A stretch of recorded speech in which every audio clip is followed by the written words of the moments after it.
அனைவருக்கும் வணக்கம். என் அன்பு சகோதர சகோதரிகளே, இப்பொழுது இந்த தமிழ் பாடத்தை பற்றி உங்களிடம் கொஞ்சம் சிறிது விரிவாக சொல்லலாம் என்று நினைக்கின்றேன். நான் சொல்வதை கொஞ்சம் கூர்ந்து கவனித்து பார்த்தீர்களேயானால் நம்முடைய தமிழை எந்த அளவிற்கு சுருக்கி இருக்கின்றோம். 21 வரி வடிவத்திலே எப்படி சுருக்கினேன் என்பதை விவரங்களை கூறினேன். அந்த 21 வரி வடிவங்களில் நம்ம 247 எழுத்துக்களையும் எப்படி சுருக்கி இருக்கின்றோம் என்று அடிப்படை கூறுகின்றேன், கேளுங்கள். இப்பொழுது இக்கு, இங்கு, இச்சு, இங்கு, இட்டு, இட்டு, இன்னு, இத்து, இன்னு, இப்பு, இம்மு, இய்யு, எர்ரு, இல்லு, இவ்வு, இல்லு, இல்லு, எர்ரு, இன்னு என்பன மெய்யெழுத்துக்கள். உயிரெழுத்துக்கள் இந்த 12 உயிரெழுத்துக்களையும் இதுபோல் மாற்றியுள்ளேன். ஆ, ஆ, இ, ஈ, உ, ஊ, ஏ, ஏ, ஐ, ஓ, ஓ, ஔ. இந்த 12 உயிரெழுத்துக்களும் இந்த 18 மெய்யெழுத்துக்களுடன் சேர்ந்து 30 எழுத்துக்கள் தமிழ். இந்த 30 எழுத்துக்களே தமிழ். இத்துடன் ஆயுத எழுத்து 1, 31 எழுத்துக்கள். இந்த 31 எழுத்துக்களை மட்டுமே வைத்து தமிழை நாம் எப்படி எழுதி படிக்க முடியும், முழுமையாக எழுதி படிக்க முடியும் என்பதை காட்டுவதற்காகத்தான் இதை இப்பொழுது உங்களிடம் சொல்லிக் கொண்டிருக்கின்றேன். அன்பு சகோதர சகோதரிகளே, நம்முடைய குழந்தைகள் 1ஆம் வகுப்பு படிக்கும் பொழுதே முழு தமிழையும் படித்து கொள்ளுமேயானால், தெரிந்து கொள்ளுமேயானால், நிச்சயமாக நம்முடைய வருங்கால உங்கள் குழந்தைகள், என்னுடைய குழந்தைகள், உங்களுடைய குழந்தைகள் பெரும் பாக்கியமாக இருக்கும். நம்ம தமிழர்களுக்கே மாபெரும் பாக்கியமாக இருக்கும். 1ஆம் வகுப்பு படித்த உடனே முழு தமிழையும் படிக்கும் அளவுக்கான சக்தி அந்த குழந்தைகளுக்கு வந்துவிடும் என்றால், அவ்வளவு எளிதாக இந்த எழுத்துக்களை நான் உங்களுக்காக வடிவமைத்து கொடுத்திருக்கின்றேன். இப்பொழுது பாருங்கள். இக்கு, ஆ, இக்கு, ஆ, கா, இங்கு, ஆ, ஞா, இச்சு, ஆ, சா. இது எல்லாம் உங்களுக்கு நல்லாவே தெரியும். நான் திரும்ப உங்களுக்கு சொல்லிக் கொடுக்க வேண்டிய அவசியமே இல்லை. நான் சொன்னால் நீங்கள் திரும்ப இதுக்கு சொல்லலாம், நீங்கள் லேட் பண்ணிகிட்டு இருக்காரு நீங்கள் நினைப்பீங்க. நான் உங்களுக்கு சுருக்கமாக சொல்லி முடிக்கிறேன். இப்போ இதுக்கு அடுத்தாப்புல என்ன செய்யணும்னு சொன்னால், இந்த 247 எழுத்துக்களையும் இந்த 21 எழுத்தில் முடிச்சிட்டேன்னு சொன்னேன். அப்போ அந்த 30 எழுத்துக்கள் தான் தமிழ். இப்போ 30 ஆகிப்போச்சுங்களா? 18, 12, இது ஒரு 18, 30 எழுத்துக்கள் தான் தமிழ். இப்போ பார்த்துங்க நல்லா. இக்கா, கா ஆயிடுச்சுங்களா? இப்போது காங்காச்சா என்ற 18 எழுத்துக்களையும் புள்ளி இல்லாத எழுத்துக்கள். புள்ளி வச்சா இக்கு, புள்ளியை எடுத்துட்டா கா, காங்காச்சாங்க, எல்லாம் புள்ளி எடுத்துகிட்ட எழுத்துக்கள் எல்லாமே. இப்போ நான் என்ன செய்கிறேன்னு சொன்னால், ஒன்றுமே என்ன செய்யலை. இந்த இக்கன்னா பார்த்தீங்களா, இக்கன்னா ஆனா காணா போடச்சு. இப்போ நமக்கு தேவையான எழுத்துக்களை பெருசாக்கணுங்கிறதுக்காக காணா போட்டு ஆவண்ணா குறிய போட்டேன். இங்கே பாருங்கள். காங்க, சங்க, ட, ந, த, ந, ப, ம, ய, ர, ல, வ, ல, ல, ர, ந என்று சொல்லக்கூடிய இந்த 18 எழுத்துக்களுக்கும் வரிசை என்ன போட்டிருக்க பாருங்க, ஆவண்ணா குறியவே போட்டிருக்கேன். வேறு ஏதாவது மாற்றிருக்கேன் பார்த்தீங்களா? இல்லை, ஆவண்ணா குறிய முழுமையாக போட்டேன். அப்போ நீங்கள் இதை எப்படி படிக்கலாம்? கா, ஞா, சா, ஞா, டா, நா, தா, நா, பா, மா, ய, ரா, லா, வா, ல, ழ, ர, நா. உங்களுக்கு 18 எழுத்துக்கும் நெடில் கிடச்சிருச்சு. இப்போ அதுக்கு அடுத்தா என்ன செய்யணும்? இதை பாருங்கள், இங்கே இருக்குது பாருங்கள். காணா போட்டு இந்த ஈனாவை போட்டேன். காங்காச்சா தான் அப்படியே எழுதியிருக்கேன். 18 எழுத்து வந்துருச்சு பாருங்கள். 18 எழுத்து வந்துருக்கு. நல்லா பாருங்கள், 18 எழுத்து வந்துருச்சு. என்ன போட்டிருக்கேன்? ஈனா குறியை எடுத்து இங்கே போட்டேன். அப்போ ஈனா குறியை பாருங்கள், வரிசையாக போட்டிருக்கேன் பாருங்கள். கரெக்டாக அந்த 18 குறிக்கு என்ன போட்டிருக்கேன்? ஈனா குறியை போட்டாச்சு.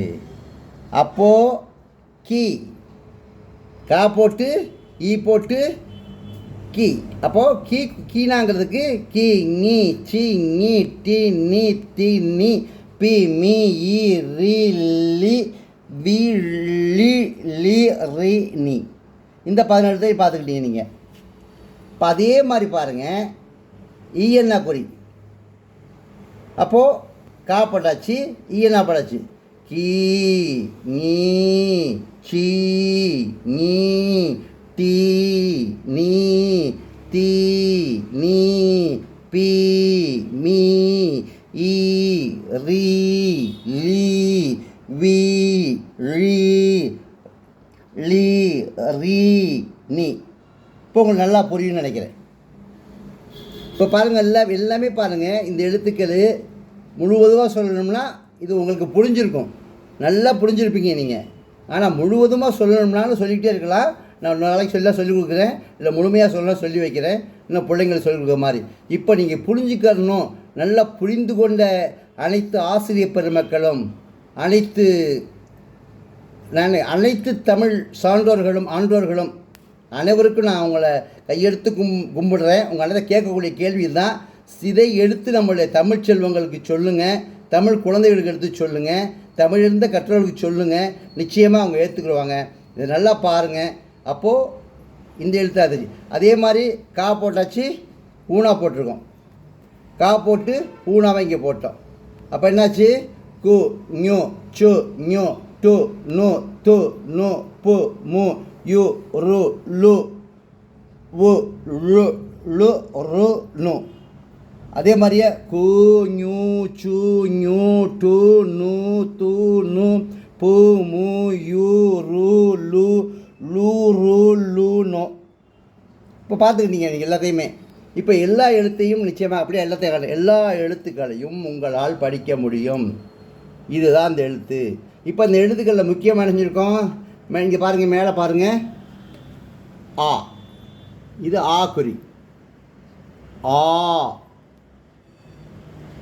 இ ஈ.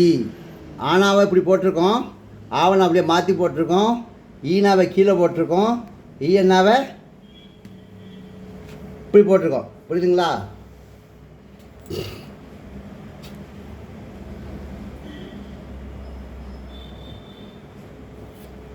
உ உ ஏ ஏ ஐ ஓ ஓ ஔ.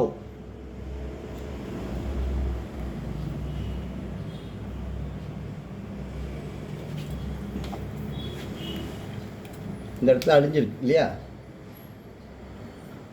இந்த இடத்துல அழிஞ்சிருக்கு, யாரோ கை வச்சு அழிச்சிட்டாங்க. அதான் இப்போ என்னாச்சு? இது அ ஆ இ இ உ உ ஏ ஏ ஐ ஓ ஓ ஔ.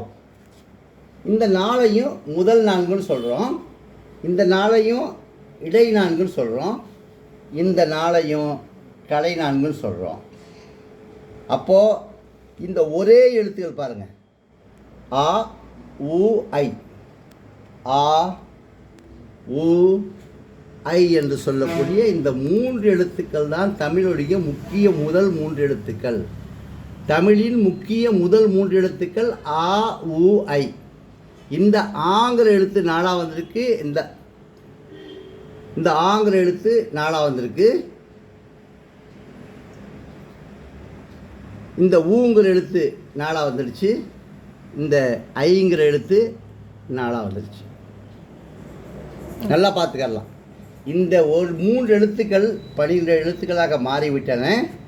இந்த 12 எழுத்துக்களும் சேர்ந்து நமது உயிரெழுத்துக்களுடன் இணைந்து 247 எழுத்துக்களையும் நமக்கு உருவாக்கி தருகின்றன.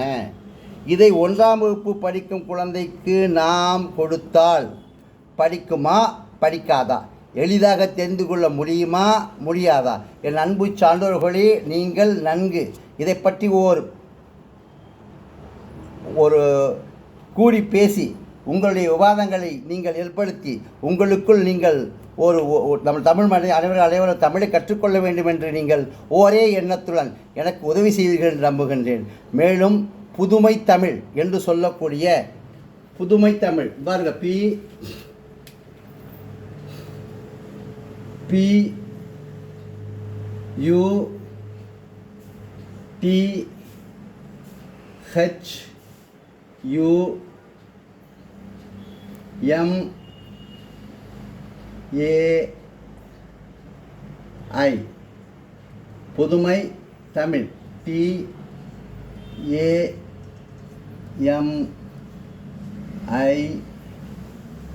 என்று சொல்லக்கூடிய யூடியூப்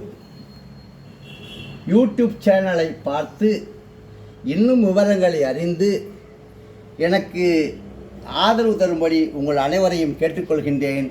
நன்றி, வணக்கம்.